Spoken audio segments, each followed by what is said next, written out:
Hello student, स्वागत है आपका आईसीटी वर्चुअल क्लासेस में। मैं हूं कविता, आपकी साइंस टीचर। उम्मीद करती हूं आप सभी अच्छे होंगे और स्वस्थ होंगे। सो क्लास कंटिन्यू करेंगे अपना चैप्टर जिसका नाम है कंट्रोल एंड कोऑर्डिनेशन। यहाँ तक अभी तक हमने बात की है नियंत्रण एवं समन्वय मनुष्यों में किस प्रकार से होता है। अब हम बात कर रहे हैं प्लांट्स के बारे में। प्लांट्स में कैसे यहाँ पर नियंत्रण एवं समन्वय होता है या प्लांट्स में जो मूवमेंट होते हैं वो कैसे रेगुलेट होते हैं, इसके बारे में हम बात कर रहे थे। तो देख लीजिए आपके जो प्रीवियस टॉपिक आते हैं उनमें हमने क्या क्या टॉपिक्स को कवर किया है और उनसे रिलेटेड क्वेश्चन आंसर आप लगाते रहेंगे, क्योंकि आपने किसी टॉपिक को कितना समझा है वो आप तब समझते हैं जब आप उसके क्वेश्चंस को लगाते हैं, क्वेश्चन सॉल्व करते हैं। चलिए, अब यहाँ तक की बात हम कर चुके थे। हम बात कर रहे हैं कि प्लांट्स में जो कंट्रोल एंड कोऑर्डिनेशन होता है वो कैसे होता है। तो अभी तक हमने इतना समझा था कि प्लांट्स में कोई अलग से नर्वस सिस्टम तो नहीं होता है। जैसे अभी तक हमने अपनी बॉडी में पढ़ा है, अपनी बॉडी में हमने देखा है नर्वस सिस्टम होता है। और नर्वस सिस्टम में क्या चल रही है, यहाँ पे एक प्रोसेस चल रही है, एक चेन चल रही है, जिससे कि आपने कहा कि मैसेजेस को रिसीव किया जा रहा है या इम्पल्स को रिसीव किया जा रहा है और कमांड दी जा रही है। ऐसा कोई जो सिस्टम है वो प्लांट्स में नहीं पाया जाता है। तो हमने कहा प्लांट्स में कैसे यहाँ पर क्या होती हैं, जो मैसेजेस हैं वो कैसे पास होते हैं, क्योंकि मैसेजेस का मतलब एक्चुअली में है क्या, अपने का ग्रोथ एंड डेवलपमेंट देखने को मिल रही है। अगर हम अपनी बॉडी के बारे में बात करें और हमने कहा आपने अलग अलग ग्लैंड्स को पढ़ा है, हमने कहा थायराइड ग्लैंड है, वो अलग अलग हार्मोन के रिलीज होने के लिए क्या है, उत्तरदायी है। जैसे थायरोक्सिन हो गया है, ठीक है, जैसे एफएसएच है। एफएसएच क्या करेगा, फॉलिकल्स की ग्रोथ के लिए रिस्पॉन्सिबल होगा। तो हमने कहा कुछ ऐसे ही हम क्या देख रहे हैं, प्लांट्स में भी देख रहे हैं कि प्लांट्स में कैसे होता है कि अगर सेल डिवाइड कर रही है, आपने पढ़ा होगा कि जब भी यहाँ पर प्लांट्स में वृद्धि हो रही है, ये किसी एनिमल्स में आप ग्रोथ देख रहे हैं, उसका मतलब होता है सेल्स डिवाइड कर रही हैं, नई सेल ऐड हो रही हैं। तो सेल्स जो डिवाइड करेंगी उसके लिए भी क्या होगा, एक मैसेज चाहिए होगा, ठीक है। तो ये सारी चीजें कैसी हो रही हैं, या फिर हमने कहा कि प्लांट्स में जो ग्रोथ होती है, प्लांट्स में जो मूवमेंट हमें देखने को मिल रही है वो कैसे, कि प्रीवियस लेक्चर में हमने कहा था, अगर आपने प्लांट मूवमेंट को देखा तो हमने कहा प्लांट्स की जो मूवमेंट है, आपने क्या देखा, एक मूवमेंट नीचे की ओर हो रही है और एक ऊपर की ओर हो रही है। तो हमने कहा कि कैसे पॉसिबल है, ऐसा क्यों है कि जो रूट है उसमें नीचे की ओर ही यहाँ पे ग्रोथ होगी और जो शूट है उसमें ऊपर की ओर ही ग्रोथ होगी। ये सब रीजन क्यों आते हैं, ठीक है। सबसे पहले हमने समझते हैं मूवमेंट कितने प्रकार की होती है प्लांट्स में। जब आप मूवमेंट को समझेंगे तो मूवमेंट के क्या कॉज है, क्या रीजन है या क्या कारण है, उसको हम समझेंगे। आपने कहा मूवमेंट दो प्रकार की होती है, ट्रॉपिक मूवमेंट और नेस्टिक मूवमेंट, ठीक है। ट्रॉपिक और नेस्टिक दो मूवमेंट हमारे पास आती हैं। हम डिस्कस कर रहे हैं ट्रॉपिक मूवमेंट को। अब जो ट्रॉपिक मूवमेंट में हमने पढ़ा था, हमने कहा था जो ट्रॉपिक मूवमेंट हमारे पास आते हैं वो आते हैं चार प्रकार के। चार प्रकार में आपने दो प्रकार को पढ़ा है। पहला आपने पढ़ा है जियोट्रॉपिक मूवमेंट और दूसरा हमने पढ़ा है फोटोट्रॉपिक मूवमेंट।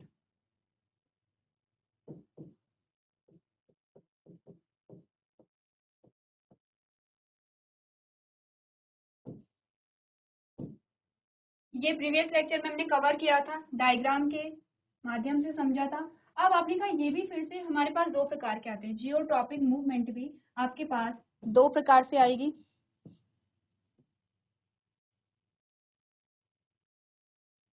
और फोटोट्रॉपिक मूवमेंट भी आपके पास दो प्रकार से आएगी। अगर हम जियोट्रॉपिक की बात करें, आपने कहा पॉजिटिव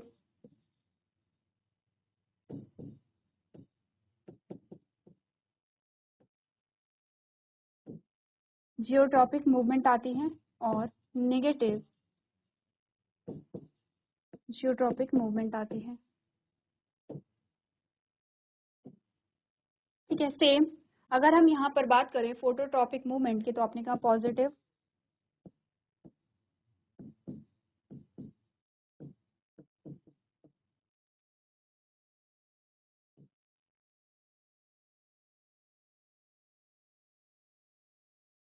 मूवमेंट आती है और दूसरा आपने कहा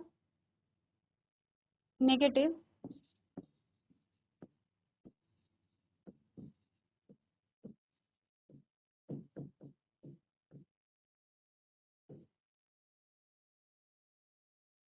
फोटोट्रॉपिक मूवमेंट आती है।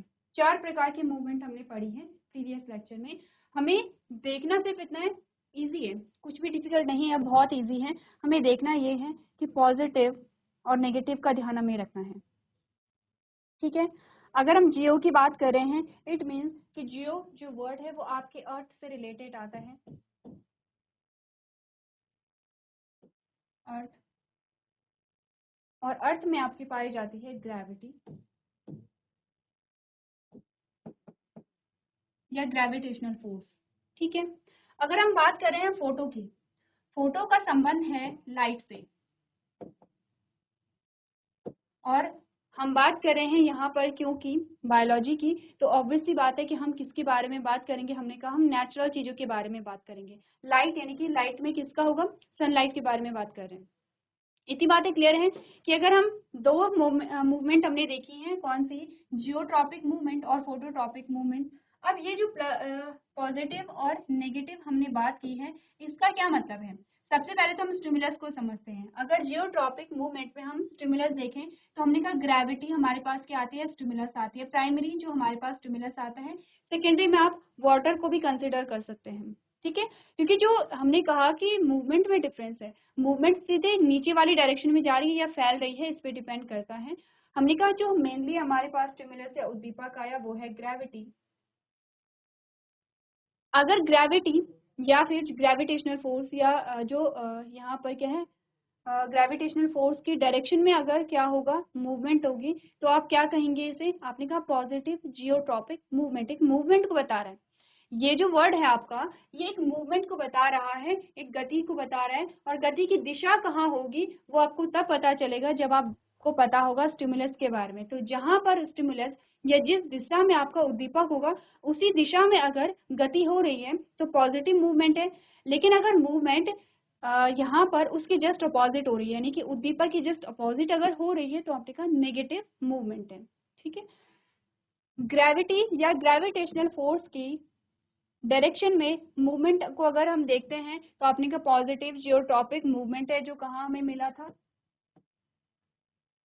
आपने कहा गुरुत्वाकर्षण बल की दिशा में अगर मूवमेंट हो रही है तो उसे हम पॉजिटिव जियोट्रॉपिक मूवमेंट कहेंगे, और वो हमें मिला था जड़ में। अगर मैं नेगेटिव की बात करूं, क्योंकि जड़ क्या है, नीचे की ओर क्या कर रही है, ग्रो कर रही है, ठीक है। और जो ग्रेविटेशनल फोर्स है वो हमेशा नीचे की ओर लगेगा, ये ध्यान रखिए। जड़ कहाँ को ग्रो कर रही है, नीचे की ओर ग्रो कर रही है। इट मीन्स कि जो उद्दीपक है, यहाँ पर उद्दीपक की दिशा में ही ग्रोथ अगर हो रही है तो पॉजिटिव जियोट्रॉपिक मूवमेंट है।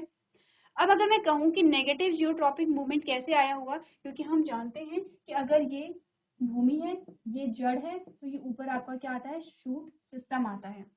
मैंने कहा जो तना है या शूट है, अब उसमें जो गति होती है वो ऊपर की ओर होती है, नीचे की ओर नहीं होती है। अगर हम यहाँ पर जियोट्रॉपिक मूवमेंट के बेसिस पे कहें कि तने में बताइए किस प्रकार की मूवमेंट पाई जा रही है, हमने कहा तने में आपको नेगेटिव जियोट्रॉपिक मूवमेंट देखने को मिल रहा है। लेकिन आपको इतना पता होना चाहिए कि गति के कौन से प्रकार से रिलेटेड क्वेश्चन आपके पास आए हैं। हमने जियोट्रॉपिक मूवमेंट के बारे में बात की, एक स्पेसिफिक, एक विशिष्ट आपके पास मूवमेंट के बारे में पूछा गया है जिसका नाम है जियोट्रॉपिक मूवमेंट। हमने कहा बताइए तने में किस प्रकार जियोट्रॉपिक मूवमेंट किस प्रकार से पाया जाता है, आपने कहा पॉजिटिव नेगेटिव जियोट्रॉपिक मूवमेंट पाया जाएगा, क्योंकि ग्रेविटेशनल फोर्स कहाँ को लगेगा, नीचे की ओर, और तने में या शूट में जो वृद्धि हो रही है या जो मूवमेंट हो रही है वो ऊपर की ओर हो रही है, तो क्या होगा, नेगेटिव होगा यहाँ पर, ठीक है। ये तो हमने जियोट्रॉपिक मूवमेंट की बात की है।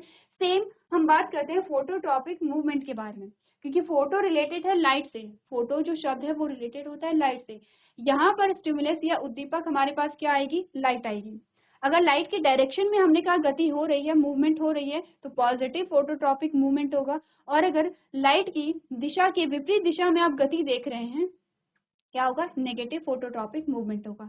तो जियोट्रॉपिक मूवमेंट में आपके पॉजिटिव जियोट्रॉपिक मूवमेंट जड़ में देखने को मिलेगी और नेगेटिव जियोट्रॉपिक मूवमेंट तना या शूट में देखने को मिलेगी, ठीक है। अब फोटोट्रॉपिक मूवमेंट के बारे में अगर हम बात करें तो पॉजिटिव फोटोट्रॉपिक मूवमेंट हमें देखने को कहाँ मिलती है। पॉजिटिव फोटोट्रॉपिक मूवमेंट का मतलब है, पॉजिटिव का मतलब है कि स्टिमुलस की दिशा में गति हो रही है। फोटोट्रॉपिक मूवमेंट का मतलब है कि फोटो की दिशा में, लाइट की दिशा में क्या हो रही है, गति हो रही है। इट मीन्स स्टिमुलस क्या है, यहाँ पे लाइट है। तो अपने इस प्रकार का मूवमेंट हमें तने में देखने को मिलता है, तना या शूट, ठीक है। यानी कि मिट्टी से ऊपर वाला जो भाग है उस सारे भागों के बारे में हम बात कर रहे हैं। अगर मैं नेगेटिव फोटोट्रॉपिक मूवमेंट की बात करूं, यानी कि ऐसा मूवमेंट जो प्रकाश की दिशा के विपरीत दिशा में अगर हो रहा है तो आपने क्या बोला, प्रकाश की दिशा कैसे, ऊपर की ओर है। प्रकाश की दिशा की विपरीत दिशा कहाँ है, नीचे की ओर है। तो जो नीचे की ओर गति हो रही है वो किस में हो रही है, आपने कहा वो हो रही है जड़ में। ठीक है, वो हो रही है जड़ में। क्लियर है, इजी है।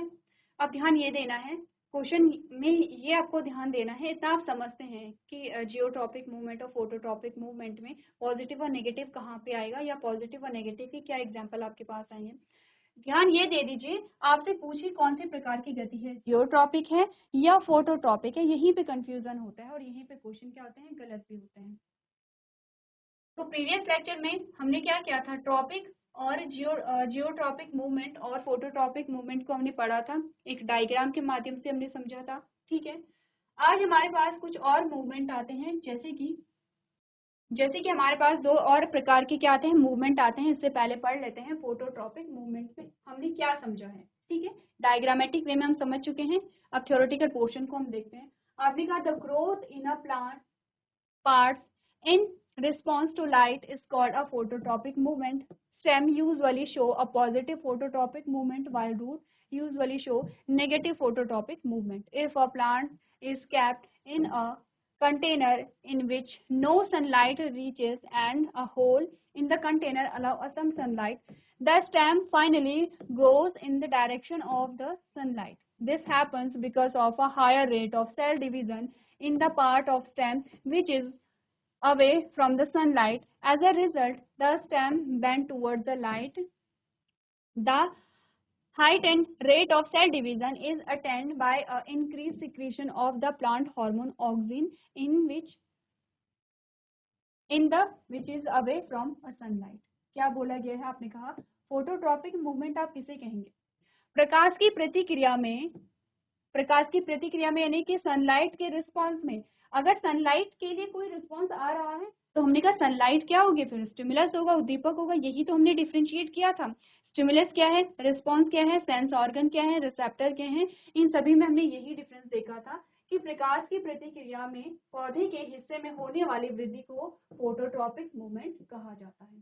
ठीक है, तने आमतौर पर सकारात्मक फोटोट्रॉपिक गति दिखाते हैं, यानी कि प्रकाश की दिशा में गति करेंगे, जबकि जड़ें आमतौर पर नकारात्मक फोटोट्रॉपिक गति दिखाते हैं। यदि किसी पौधे को ऐसे कंटेनर या ऐसे गमले में आपने रखा जिसमें सूरज की रोशनी नहीं पहुंचती है और कंटेनर में एक छेद है जिसमें कुछ सूरज की रोशनी आती है, आपको बोला क्या है, आपने क्या किया, एक गमला लिया, ठीक है, एक कंटेनर या गमला लिया आपने, उसमें एक पौधा आपने लगाया। अब आपने देखा कि कहीं से भी आप ऐसी जगह पे रखेंगे कि कहीं से भी उसमें सूर्य का प्रकाश नहीं आ रहा है, सिर्फ एक होल वहां पर है और उस होल से क्या हो रहा है, जो सनलाइट है वो वहां पर आ रही है। अब क्या होगा, तना अंततः सूर्य के प्रकाश की दिशा में बढ़ता है, जहां से सनलाइट आ रही है स्टेम उसी ओर बढ़ने लगता है। क्यों ऐसा, तने के उस भाग में कोशिका विभाजन की उच्च दर के कारण होता है, क्योंकि क्या होगा, सेल डिवीजन वहां पर ज्यादा से ज्यादा होता रहता है जो सूर्य के प्रकाश से दूर होता है। परिणाम स्वरूप तना प्रकाश की ओर झुक जाता है। कोशिका विभाजन की तीव्र दर सूर्य के प्रकाश से दूर स्थित पादप हार्मोन ऑक्सिन के बढ़े हुए स्राव से प्राप्त होती है। अब आपने कहा कि जो सूर्य के प्रकाश की रोशनी में जो जो पार्ट्स नहीं आ रहे हैं उन पार्ट्स में यहाँ पर क्या होता है, आपने कहा कि एक पादप हार्मोन रिलीज होता है जिसे हम कहते हैं ऑक्सिन, और ये जो ऑक्सिन क्या करता है कि यहाँ पर वृद्धि के लिए रिस्पॉन्सिबल होगा। ठीक है, क्लियर है, यहाँ पर phototropic movement, types of phototropic movement हमने पढ़े हैं। ठीक है, अगर आपके पास डायरेक्ट क्वेश्चन आता है कि बताइए फोटोट्रॉपिक मूवमेंट किस प्रकार से होता है, कितने प्रकार का होता है, आपको डायग्राम भी वहाँ पे शो करना है, दिखाना है, और डायग्राम में आप इस इमेज को या इस पिक्चर को आप बना सकते हैं। ठीक है, ऊपर आप सनलाइट दिखा देंगे और आप देखेंगे कि जब आपने बेंड किया एक गमले को, आपने क्या क्या तिरछा किया, तभी जो स्टेम है, स्टेम की जो ग्रोथ है ये इस ओर हो रही है। चलिए, अब हमारे पास दो और मूवमेंट आते हैं, ध्यान दीजिए, हम किसके टाइप्स के बारे में बात कर रहे हैं, ट्रॉपिक मूवमेंट के बारे में हम बात कर रहे हैं। ठीक है, जिसमें आपने पहले पढ़ा जियोट्रॉपिक, दूसरा है फोटोट्रॉपिक, तीसरा आता है हाइड्रोट्रॉपिक, और लास्ट है थिग्मोट्रॉपिज्म। अब नाम से ही पता है, हाइड्रोट्रॉपिक के बारे में हम बात करें तो किससे संबंधित है, हाइड्रो, हाइड्रो यानी कि जल से संबंधित है, ठीक है। जब हम बात कर रहे थे यहाँ पे जियोट्रॉपिक मूवमेंट के बारे में, तब हमने कहा था कि मेन जो हमारा स्टिमुलस है वो ग्रेविटी है, इसके अलावा जल भी हो सकता है। अब यहाँ पर हम बात करेंगे जब स्टिमुलस जल हो या वाटर हो तब क्या होता है। When roots grow in the soil, they usually grow towards the nearest source of water. This shows a positive hydrotropic movement. आगे आपके पास हमने कहा स्टिमुलस अलग अलग है हमारे पास और उसी दिशा में आपके पास वृद्धि हो रही है। अब कंफ्यूज नहीं करेंगे, अब आप ये नहीं कहेंगे कि हमें कंफ्यूजन है कि जड़ में कौन सी मूवमेंट पाई जा रही हो, कि जियोट्रॉपिक मूवमेंट है या हाइड्रोट्रॉपिक मूवमेंट है। दोनों प्रकार की है और दोनों की गति में डिफरेंस हमने सिर्फ ये देखा है। ये हमने कहा ये क्या है, आपके पास भूमि है, ठीक है। ये क्या है, ये जड़ है। ये ऊपर आपके पास क्या आ जाता है, शूट सिस्टम आ जाता है। ये पूरा शूट सिस्टम आ जाएगा, ठीक है। अब हमने कहा अगर ग्रोथ सीधे नीचे की ओर हो रही है तो हम इसे कहेंगे जियोट्रॉपिक मूवमेंट है। किस प्रकार का जियोट्रॉपिक मूवमेंट है, पॉजिटिव टाइप का है। और यहाँ पे स्टिमुलस क्या होगा, ग्रेविटी होगी। लेकिन मैंने कहा अगर यहाँ से जो छोटी छोटी जो सेकेंडरी रूट हैं ये क्या हो रही हैं, फैल रही हैं इस प्रकार से, तो यहाँ पर स्टिमुलस क्या होगा, आपने कहा यहाँ पे स्टिमुलस होगा वाटर, ठीक है। और यहाँ पर कौन सी आपको मूवमेंट दिखाई दे रही है, हाइड्रोट्रॉपिक, जिसके बारे में हम यहाँ पर बात करें। तीसरे प्रकार की जो हमारे पास क्या आती है मूवमेंट आती है, हाइड्रोट्रॉपिक मूवमेंट,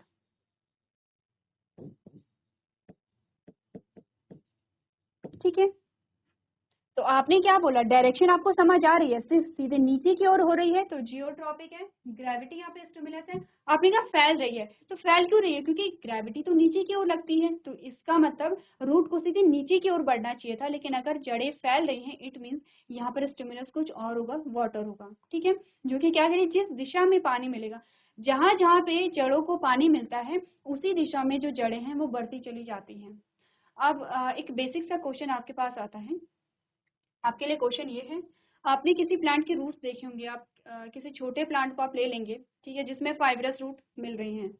आप उस रूट को देखेंगे और जब आप किसी फाइब्रस रूट को देखते हैं तो आपने कहा ये आपके पास क्या है, स्टेम है इस प्रकार से, और जो फाइब्रस रूट है ये इस प्रकार से होती है, फैली भी होती है। कुछ ऐसी हमारी जो हायर प्लांट्स होते हैं उनमें भी रूट्स फैली होते हैं, लेकिन इनमें क्या होता है, टैप रूट भी होता है, जो कि क्या होता है, बहुत डेप्थ में भी रहते हैं, ठीक है। उनमें टैप रूट होती है, टैप रूट से आपकी फिर सेकेंडरी रूट निकलती है। क्वेश्चन आपके लिए ये है कि आपने देखा होगा कि जब आप अगर कहीं पे आप खोदेंगे तो आप देखते हैं कि वहाँ पे मिट्टी भी होती है, वहाँ पे पत्थर भी होते हैं, बड़े बड़े पत्थर भी होंगे, छोटे पत्थर भी होंगे। तो ऐसा कैसे होता है कि जो रूट है वो ग्रो कर रही है और वहाँ पे डैमेज भी नहीं हो रहा है। आपने देखा होगा कि रूट ऐसे तो नहीं कि डैमेज हो जाती है, कहीं आपने ऐसा नहीं सुना होगा कि रूट में ग्रोथ हो रही थी, रूट में क्या था, डेवलपमेंट हो रहा था, लेकिन वो किसी पत्थर के कारण डैमेज हो गए हैं, अब उनकी ग्रोथ रुक गई है। ऐसा नहीं होता है।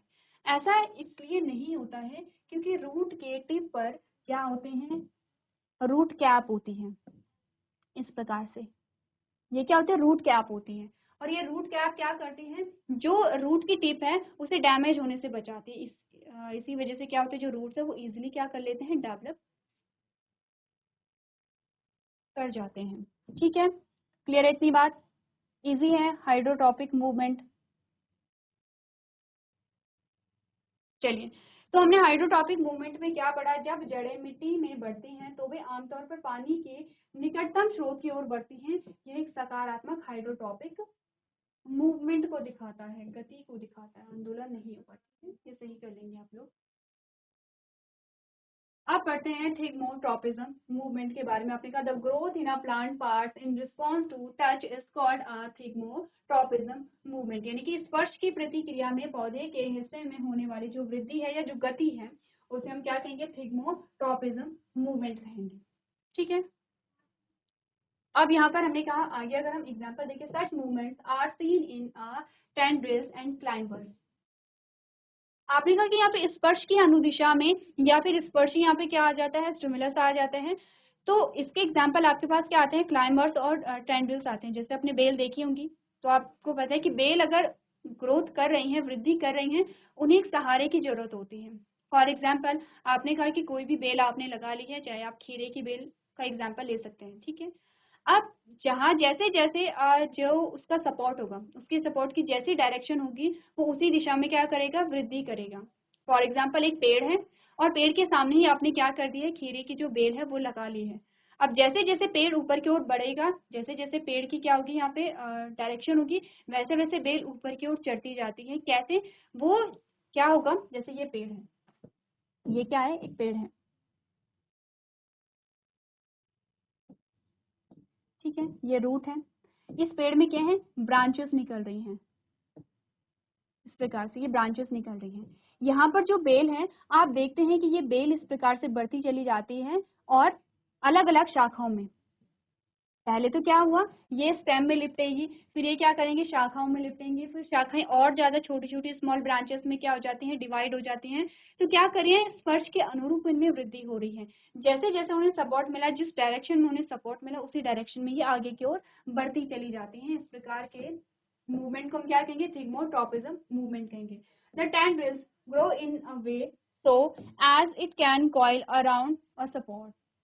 The differential rate of cell division is different in different parts of the tendrils happens due to the action of oxygen. आपने कहा ऐसी हलचल पर्वतारोहियों की ट्रेंडल्स में देखी जाती हैं। ट्रेंडल्स इस प्रकार बढ़ता है कि वह किसी सहारे के चारों ओर कुंडलित हो सके और ट्रेंडल के विभिन्न भागों में कोशिका विभाजन भिन्न दर से ऑक्सीजन की क्रिया के कारण होती है। तो आपको नाम से पता चलेगा, जियोट्रोपिज्म जो बता रहा है हमें भूमि के बारे में बताता है, फोटोट्रोपिज्म लाइट के बारे में, हाइड्रोट्रोपिज्म हाइड्रोट्रोपिक मूवमेंट आपको पानी के बारे में बताता है, और थिग्मोट्रोपिज्म जो मूवमेंट है वो आपको टच या स्पर्श के बारे में बताता है। इसी के अनुरूप क्या हो रही है, यहाँ पे वृद्धि हो रही है, ठीक है। ये आपने बात की है किसके बारे में, ट्रॉपिक मूवमेंट के बारे में। चार अलग अलग प्रकार के ट्रॉपिक मूवमेंट हमने पढ़े हैं। एक बार आप लोग चारों को देखिए, किस प्रकार से गति होती है, क्या क्या एग्जाम्पल आपके पास आते हैं, पॉजिटिव और नेगेटिव मूवमेंट आपको किस प्रकार से देखने को मिलती है।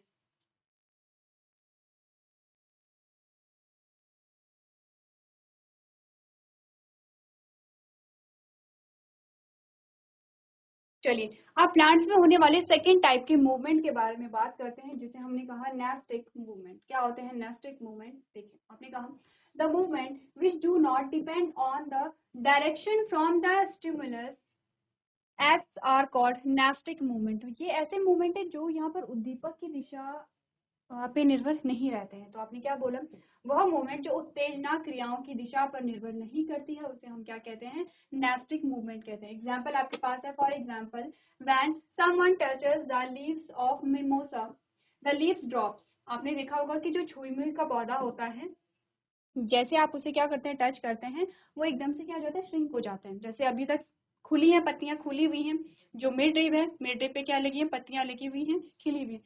जैसे आपने टच किया, जो लीफ है वो इस प्रकार से क्या हो जाती हैं, कॉन्ट्रैक्ट हो जाती हैं। The dropping is depend on the direction from which the leaves are touch.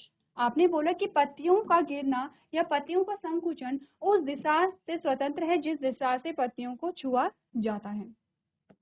Such movement usually happen because of changing water balance in the cells. आपने बोला इसका रीजन क्या है, हम क्यों छुई मुई को जब छूते हैं तो उसकी जो लीफ है वो श्रिंक हो जाती हैं या कॉन्ट्रैक्ट हो जाती हैं। आपने बोला उसका रीजन है, ऐसी हलचलें आमतौर पर कोशिकाओं में पानी के बदलते संतुलन के कारण होती हैं, ठीक है। When leaves of mimosa are touched, the cells in the leaves lose water and become flaccid, resulting the dropping of leaves. आपने कहा कि जब छुई मुई की पत्तियों को छुआ जाता है तो पत्तियां की कोशिकाएं पानी खो देती हैं और क्या हो जाती हैं, ढीली पड़ जाती है, जिसके परिणाम स्वरूप पत्तियों में क्या होता है, संकुचन आ जाता है।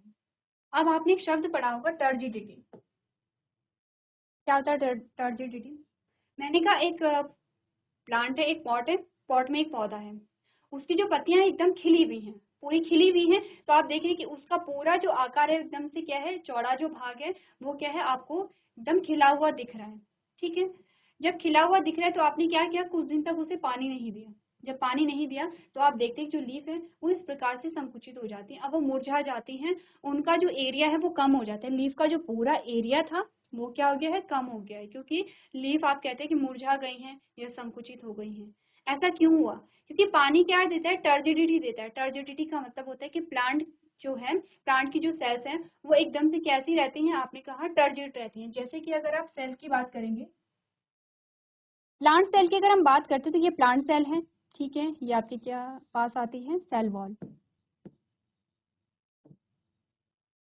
यह सेल वॉल, यह सेल मेम्ब्रेन, ठीक है। और यहाँ पर आता है न्यूक्लियस, ये आता है न्यूक्लियस। बाकी यहाँ पे ऑर्गेनेलीज होंगी।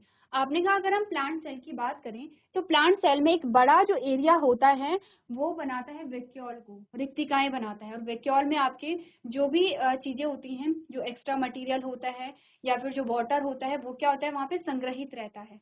अगर आपने कहा वाटर सफिशिएंट मात्रा में है तो जो वैक्यूल है वो इस प्रकार से क्या होगा, फिल्ड होगा, फुल भरा हुआ होगा, और आपको जो सेल है वो एकदम से चौड़ी दिखाई देगी, ठीक है, खिली हुई दिखाई देगी। जैसी सेल्स होंगी वैसी आपकी लीफ दिखाई देगी आपको।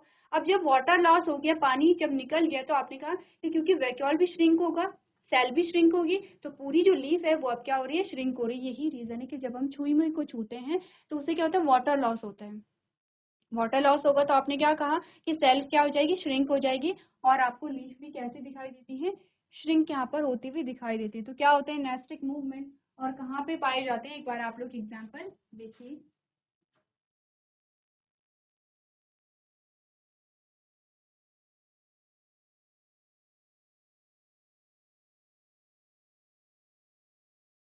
चलिए, तो अब आप बात करते हैं यहाँ पर प्लांट हार्मोन के बारे में। जैसे आपने एनिमल्स में देखा था या फिर आपने ह्यूमंस में देखा था कि अलग अलग क्या होते हैं, हार्मोन्स होते हैं। उनसे वो जो हार्मोन है वो सिक्रीट जहाँ से हो रहे हैं, उन ग्लैंड्स के बारे में हमने बात की थी, उनके फंक्शन के बारे में हमने बात की है। वैसे ही कुछ हार्मोन्स हमारे पास आते हैं प्लांट्स में, और देखते हैं प्लांट्स में कौन कौन से हार्मोन्स होते हैं, उनके क्या क्या फंक्शन हमारे पास आते हैं, ठीक है। प्लांट हार्मोन में हमने कहा plant hormones are chemicals which help to coordinate growth, development, responses to the environment, ठीक है। अब आपने बोला कि कंट्रोल एंड कोऑर्डिनेशन में हमने जब चैप्टर स्टार्ट किया था तो हमने क्या कहा था कि हमारी जो बॉडी है वो जो हमारे इन्वायरमेंटल फैक्टर हैं, चाहे वो बायोटिक है या एबायोटिक है, उनके लिए रिस्पॉन्स देती है, ठीक है। इट मीन्स कि वो हमारे लिए क्या है, स्टिमुलस है, और हमारी बॉडी क्या देती है, रिस्पॉन्स देती है। ये काम कैसे कर रहे हैं, तो हमने कहा ये एक सिस्टम के द्वारा काम कर रहे हैं, जिसे नर्वस सिस्टम हमने पढ़ा था।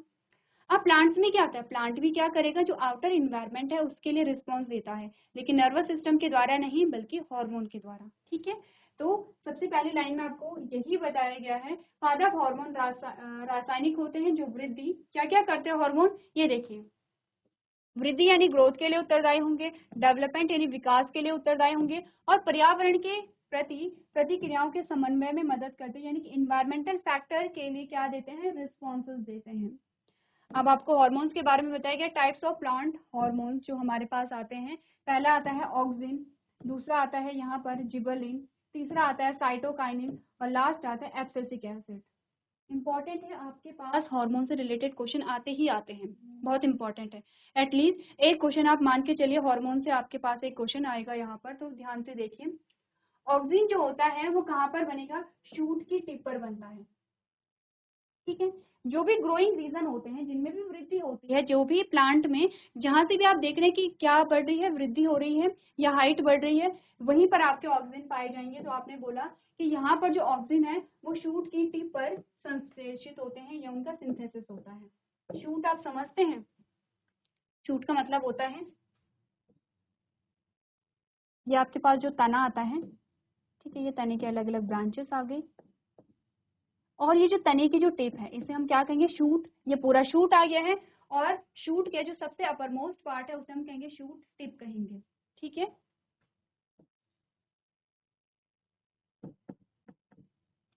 यहाँ पर कुछ स्पेशल प्रकार के क्या पाए जाते हैं, कुछ टिश्यू पाए जाते हैं जिसे आप क्या कहते हैं, मेरिस्टेमेटिक टिश्यू कहते हैं, जिनमें एपिकल मेरिस्टेम में पाया जाता है। वहां पर डिवीजन होगा और तब जाके आपको क्या देखने को मिलेगी, वृद्धि देखने को मिलेगी। तो इसी रीजन में क्या होगा, यहाँ पे ऑक्सिन का फॉर्मेशन होता है। अब ऑक्सिन काम क्या करेगा, तो मैंने पहले ही आपको बताया कि जो भी ग्रोइंग रीजन आपको मिल रहे हैं वो वहां पर आपको क्या मिलेगा, ऑक्सिन मिलेगा। फंक्शन क्या है, आपने कहा ग्रोथ में, वृद्धि में मदद करेगा। पहला काम है फोटोट्रोपिज्म, यानी कि more growth of cells towards the light. आपने कहा कि यहाँ पर फोटोट्रोपिज्म जो आपने पढ़ा है वहां पे भी कौन हेल्प करेगा, ऑक्सिन हेल्प करता है। सेकंड आता है जिबरलिन। आपने कहा जो जिबरलिन है ये किसमें मदद करेगा, स्टेम यानी कि तने की मदद, तने की ग्रोथ में मदद करेगा। ऑक्सिन क्या है, टिप पे पाया जा रहा है, और जिबरलिन आपने कहा कि जो स्टेम है स्टेम की ग्रोथ में क्या करेगा, मदद करेगा। साइटोकाइनिन प्रमोट करता है सेल डिवीजन को, कोशिका विभाजन को। अब आप देख रहे हैं कि कोई भी वृद्धि आप देख रहे हैं, चाहे यहाँ से नई शाखाओं का बनना है या इस प्लांट के हाइट का बढ़ना है, या आपने कहा कि इसमें फूल या इसमें कली का निर्माण होना है, ये सारी चीजें क्यों हो रही हैं, क्योंकि यहाँ पे हुआ कोशिका विभाजन। कोशिका विभाजन सिंपली आप पढ़ते हैं कि एक सेल है और वो 2 सेल में डिवाइड हो जाती हैं, फिर ये जो 2 सेल हैं ये फिर से 4 सेल में डिवाइड हो जाते हैं। और आपने कहा कि जब नई कोशिकाएं ऐड होंगी तभी वृद्धि होती है, चाहे आप ह्यूमन की बात करें या प्लांट्स की बात करें। कोई न्यू बॉर्न है बहुत छोटा सा होता है, उसका जो उसकी हाइट है, उसका वेट है वो कम होता है। धीरे धीरे हाइट और वेट क्यों बढ़ रहा है, ये ऑर्गन्स का डेवलपमेंट कैसे हो रहा है, क्योंकि नई सेल्स जो है, नई कोशिकाएं ऐड हो रही हैं, ठीक है। और कोशिका के विभाजन में कौन मदद करेगा, साइटोकाइनिन यहाँ पे मदद करेगा। नेक्स्ट आता है एब्सिसिक एसिड। आपने कहा एब्सिसिक एसिड क्या करेगा, inhibit growth, cause a wilting of leaves, stress hormone. जो यहाँ पर एब्सिसिक एसिड होता है ये ग्रोथ को रोकेगा, इसे हम स्ट्रेस हार्मोन भी कहते हैं। जब आप देखते हैं कि एक सीजन आता है जब पतझड़ जिसे हम कहते हैं, जब पत्तियां गिरने लगती हैं पेड़ों से, किसके कारण है, एब्सिसिक एसिड के कारण। तो आप सोचेंगे कि क्या एब्सिसिक एसिड हार्मफुल है, ठीक है, क्या वो बेनिफिशियल नहीं है, वो हार्मफुल इफेक्ट को कॉज कर रहा है प्लांट्स में, नहीं, ऐसा नहीं होता है। हमने कहा ये ग्रोथ को इनहिबिट करेगा, क्योंकि जहां पर जितनी आवश्यकता है वहां पर उतनी ही ग्रोथ होगी, उससे ज्यादा ग्रोथ को ये क्या करेगा, इनहिबिट करेगा। अगर आप देख रहे हैं कि किसी भी पेड़ से पत्तियां झड़ रही हैं, वो तब झड़ती हैं कि जब जो पत्तियां हैं वो मेच्योर हो गई हैं, वो इतनी परिपक्व हो गई हैं कि अब वो और ज्यादा उनमें क्या है, सेल डिवीजन नहीं हो पाएगा। इसके अलावा आपने कहा कि जब प्लांट्स में क्या हो जाते हैं, जो एक्स्ट्रा जो मटेरियल होता है, जो वेस्ट प्रोडक्ट होता है, उसके रूप में भी क्या होती है, जो पत्तियां हैं वो गिरने लगती हैं। तो ये सब काम कौन करेगा, एब्सिसिक एसिड। बेसिकली आप कह सकते हैं कि जो यहाँ पर वेस्ट प्रोडक्ट है इसे निकालने में भी आपका एब्सिसिक एसिड यहाँ पे क्या कर रहा है, हेल्प कर रहा है। तो कौन कौन से हार्मोन हमने पढ़े हैं, ऑक्सिन जिसका काम है वृद्धि में, ठीक है, जिसका फंक्शन है यहाँ पर ग्रोथ में, दूसरा है फोटोट्रोपिज्म में, तीसरा जिबरलिन क्या करेगा, तने की वृद्धि करेगा, साइटोकाइनिन क्या करेगा, कोशिका विभाजन करेगा, और एब्सिसिक एसिड विकास को रोकता है, पत्तियों के मुरझाने के कारण बनता है, यानी कि जो लीफ है, जो पत्तियां हैं वो जब सूख जाती हैं तो वो पेड़ से झड़ जाती है, क्योंकि जब वो झड़ेंगी तभी नई पत्तियां यहाँ पे आएंगी। तो यहाँ पर हमने बात की कुछ प्लांट्स हार्मोन के बारे में, कुछ एनिमल हार्मोन्स के बारे में। अब आपको पूरा चैप्टर रिवाइज करना है, नेक्स्ट जो हमारा लेक्चर होगा वहां पर हम इस चैप्टर से रिलेटेड क्वेश्चन आंसर्स को डिस्कस करेंगे। तो आज के सेशन में हम इतना ही करेंगे। अभी तक क्लास में बने रहने के लिए आपका धन्यवाद।